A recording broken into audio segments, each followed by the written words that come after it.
Hello class 9 student, आज हम 4.5 exercise भी स्टार्ट करेंगे और पहले उसके करते हैं थिंक एंड रिफ्लेक्ट। सिर्फ 2 थिंक एंड रिफ्लेक्ट है उसके।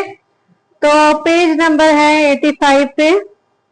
उसमें पहले तो वो सबकी स्टोरी सुना रहा है कि आपके पास अगर x square minus y square है तो इसमें इसका फॉर्मूला बनता है x minus y x plus Y.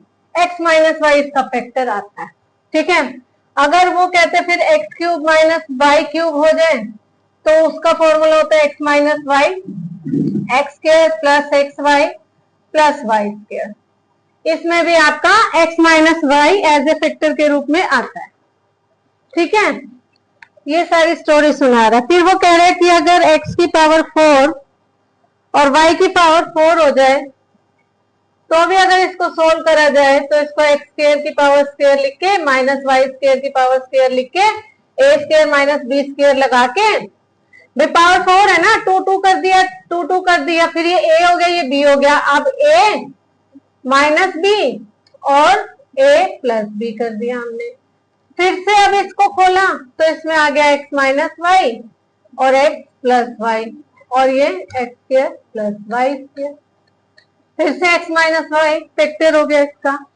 तो अब वो कह रहे हैं कि ऐसे अगर x5 माइनस y5 अगर टर्म आ जाए तो क्या उसका फैक्टर xy होगा? बिल्कुल होगा। x माइनस वाई उसका फैक्टर होगा क्योंकि उसका फॉर्मूला बनेगा ये उसका फॉर्मूला बनेगा। तो यहाँ पे भी x माइनस वाई क्या होगा? उसका फैक्टर होगा। फॉर्मूलाज कैसे बनते हैं ये आगे हायर क्लासेस में आपको समझाया जाएगा, ठीक है। फिलहाल के लिए इतना कि इन सब में x माइनस वाई फैक्टर होगा, ठीक है। नेक्स्ट हमें नेक्स्ट थिंक एंड रिफ्लेक्ट करना है। पेज नंबर जो है आपका 87 पे।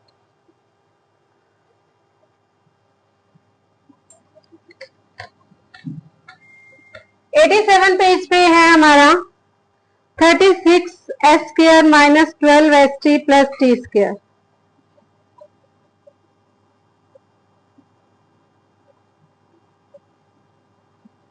और अपॉन में है T square plus 2 T S minus 48 S square.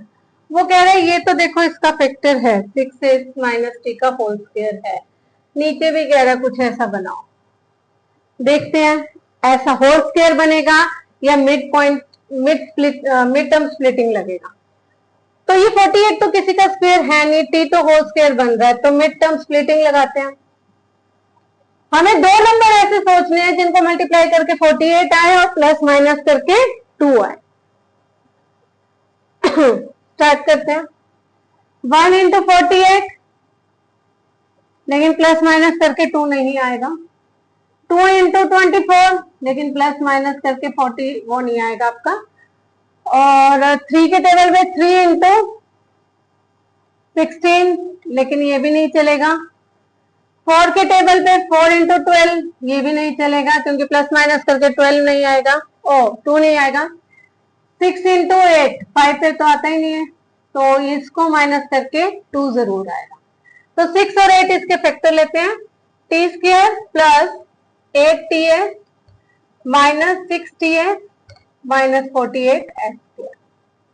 इस तरीके से करा ना हमने कि भाई ये प्लस का 2ts चाहिए, प्लस का ही आएगा ये सोल्व करके। 6s माइनस टी का होल स्क्वायर हो गया।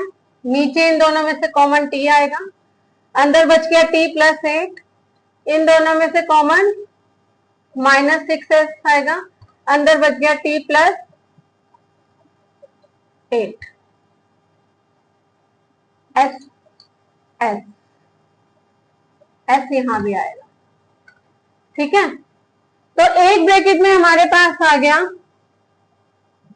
ये ऊपर है, एक ब्रैकेट में आ गया हमारे पास t माइनस 6s और दूसरी ब्रैकेट में t प्लस 8, ठीक है। अगर आप इसमें से माइनस लो, बस इतना ही सोल्व करना है आपने, पूरा तो सोल्व करना नहीं, उसने नीचे के ब्रैकेट में मांगा, बस इतना काफी है। ये हो गया आपका थिंक एंड रिफ्लेक्ट। नेक्स्ट है आपकी 4.5 एक्सरसाइज, छोटी सी एक्सरसाइज है, 6 क्वेश्चंस है इसके, अभी कंप्लीट कर देते हैं इसको। इसको रब करके 3p² minus 3pq minus 18q। चीजों को समझो, मिड टर्म स्प्लिटिंग लगेगी या फिर कंप्लीटिंग स्क्वायर होगा, इस चीज को ध्यान से समझना है। तो आपका p² plus 3pq minus 10q²। तो मुझे तो मिड टर्म स्प्लिटिंग ही लग रहा है, क्योंकि ये किसी का स्क्वायर नहीं, ये भी किसी का स्क्वायर। पहले अगर इसमें से कुछ कॉमन आता है तो हम वो भी कोशिश कर सकते हैं, नहीं तो 18 को 3 से मल्टीप्लाई करना पड़ेगा, थोड़ा लेंथी पड़ सकता है। 3 कॉमन आ रहा है, ले लेते हैं, शायद थोड़ा इजी हो जाए। 6q²। और नीचे आपका, नीचे का भी इलाज करते चलते हैं साथ में। 10 किसका कंप्लीट स्क्वायर तो है नहीं, मिड टर्म स्प्लिटिंग ही लगाओ इसके ऊपर भी। दो नंबर ऐसे मल्टीप्लाई करके 10 आए, प्लस माइनस करके 3 आए, 5 and 2। तो इसको तो लिख ही दो, प्लस 5pq माइनस 2pq और फिर माइनस 10q²। क्लियर। तो अब हम लोग क्या करेंगे, इसमें भी ऊपर मिड टर्म स्प्लिटिंग लगाते हैं। दो नंबर ऐसे मल्टीप्लाई करके 6 आए, प्लस माइनस करके 3 आए।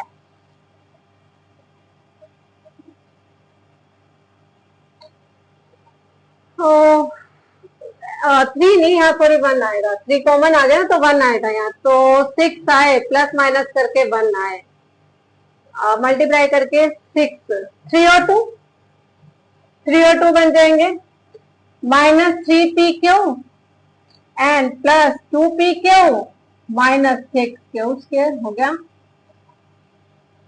p² नीचे इन दोनों में से कॉमन p है, p प्लस 5q बन गया।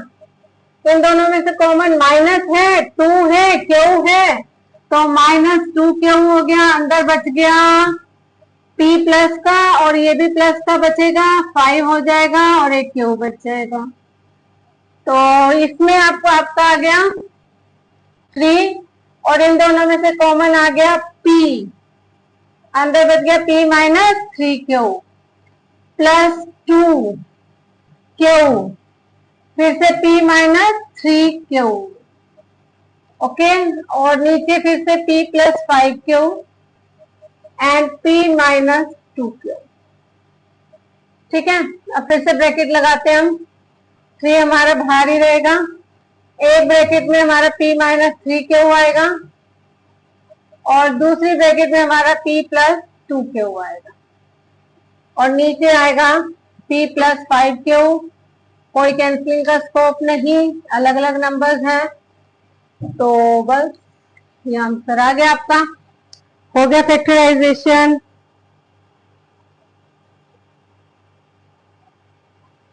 नेक्स्ट है आपका n³, सेकेंड पार्ट इसका, n³ minus 3n² plus 3nm² minus n³ upon में 5m² minus 10mn plus 5m²। तो ऊपर तो क्यूब का फॉर्मूला बन रहा है और ये a माइनस बी का होल क्यूब बन रहा है, तो ये कैसे बनेगा, ये a³ हो गया माइनस 3a²b, यही फॉर्मूला होता है।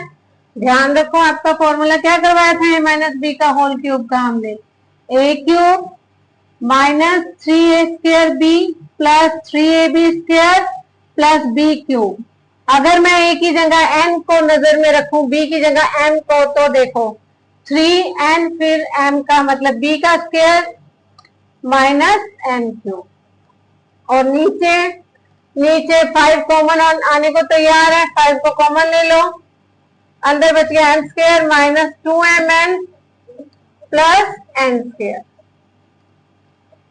तो अब क्या होगा, ये तो a माइनस बी का बन गया, a क्या है n, b क्या है m, इसका क्यूब। अब नीचे वाले का अगर आप देखो तो ये a का स्क्वायर माइनस ये b का स्क्वायर माइनस 2ab तो नीचे भी कोई फॉर्मूला बनता है, कोई आइडेंटिटी लगती है, कौन सी है?